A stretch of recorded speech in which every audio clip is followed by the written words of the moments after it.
Okay, and I'm gonna do one last question. Mary, are you still here? Yes, I'm here.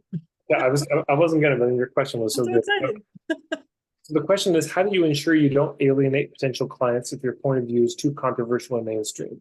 Here's the brief answer I would give. If they're your ideal clients, your point of view will not alienate them by definition. There's often a fear of, right, I'm going to alienate people um, by telling the truth about what I see. The people, but if you really examine it, what you find is that a lot of the people we're afraid of alienating actually aren't ideal clients. My colleagues, it's mentors, it's the general public who are never going to buy from me. So if it's point of view relevant to your work and your business specifically, then they're gonna they have to be in alignment with that.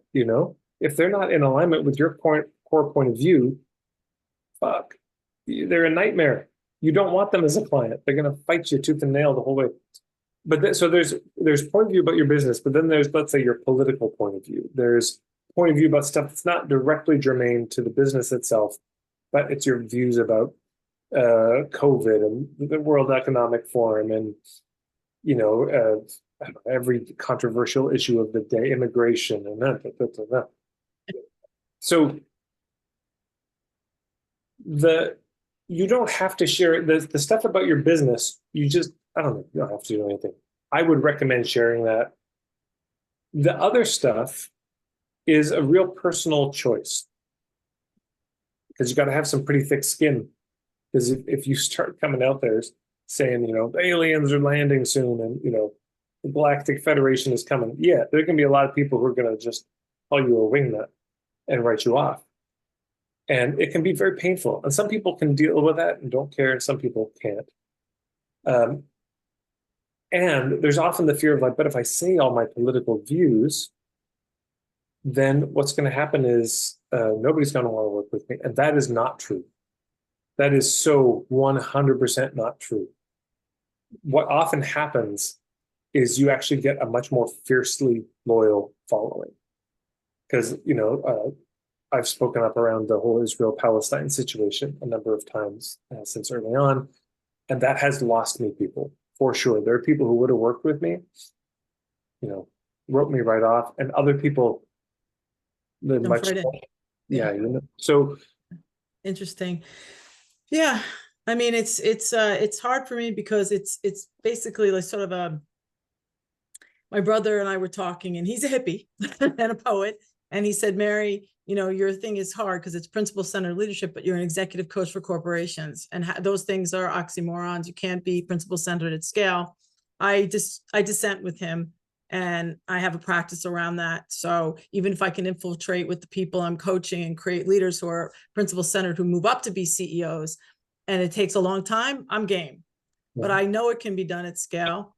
It's just hard because we have a lot of hedge funds and private equity backed companies, and they're paying you. It's difficult. You don't want to bite the hand that feeds you. No, I hear you. This is right. Yeah, sometimes your point of view about the world and about ethics is so contrary to the institutions you're working in. I mean, I don't envy you. I know a number of people who there's one of my colleagues, you can see her website, Zena Me. I know she sort of got out of the whole corporate leadership consulting thing because or she had to imagine it because it was so anathema. Yeah, and she had to figure out some other angle. Here we go. So her website is zename.co.uk. I'll just put it in the chat. Yeah. But she's somebody I might actually reach out to because she's a kindred spirit. Okay. And let me just. Yeah. Okay. So. I know that there are a lot of salespeople too within these companies that are really hungry for someone to talk about ethics and principles because they're in high metrics, high pressure sales environments, and they could become my clients, but the companies maybe that they work with won't. So, I think it's a calculated risk I have to take. Well, and it's also one of these things where the business model might be like, okay, publicly, I don't speak about some of these things as much. But once I'm working with people, there's a kind of back door, and I say, hey, I've got this other thing I do, and I don't tell everyone about it, but I really like you. And this is a higher end leadership thing. It's a principle centered kind of leadership idea program. And I'd love to tell you about it. You know, it's going to be outside of the corporation. You might have to pay for it yourself, or maybe we can find a way that your corporation will pay for it, but you may be able to do something like that. It's a great idea. Thank you, Todd. Awesome. Yeah. But for everybody who's in that space, this is my colleague Zena. So it's just it's Zena me, so zaname.co.uk. And she does just really beautiful work. So I recommend her.